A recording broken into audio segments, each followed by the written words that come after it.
Brought to you by Palvi Agrico. पालवी ॲग्रिको, भारताचा पहिला AI तंत्रज्ञानावर आधारित B2B आणि B2C ई-कॉमर्स प्लॅटफॉर्म. शेतीसाठी जे काही लागणार थेट तुमच्या बांधावर पोहोचणार, मोबाईलच्या एका क्लिकवर.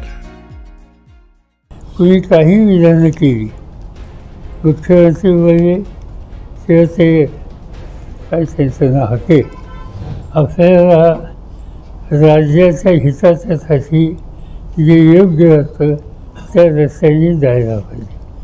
आम्ही या प्रश्नावर कटुता कमी करण्यासाठी कुणी काही विधानं केली, मुख्यमंत्री बोलले किंवा ते काय त्यांचं नाव होते, ते काहीतरी बोलतात, आणखीन काही लोक बोलतात, त्याच्याकडे लक्ष द्यायचं नाही.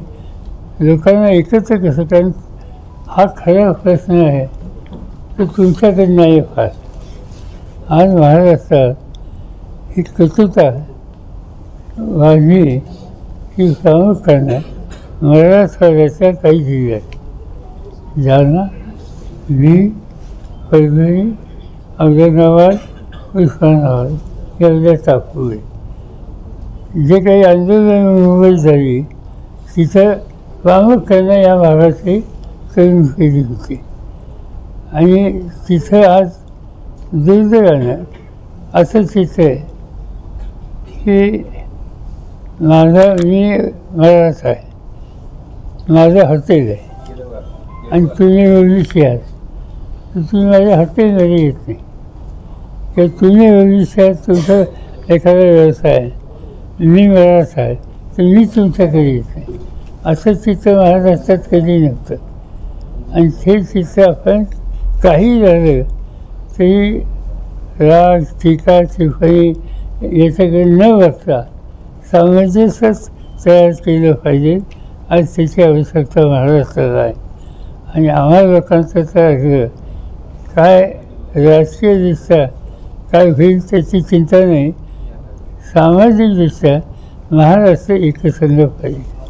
आपल्याची एकीची वेळ ही उचलून देऊ नये, ही भावना सगळ्यांचीच असणार, त्याच्यात काही वाद नाही. मग ते करायचं असेल तर कटुता कमी झाली पाहिजे आणि सुसंवाद साधला पाहिजे. मग ते भुजबळ असतील, मुख्यमंत्री असतील, ते कमिटी त्याचे प्रमुख असतील, त्या सगळ्यांशी सुसंवाद साधून एक सामंजस्य महाराष्ट्रात कसं राहील त्याची काळजी घ्यायची गरज आहे. कारण या प्रश्नावर गावागावामध्ये कटुता आणि संघर्ष हा महाराष्ट्राच्या दृष्टीने घातक आहे.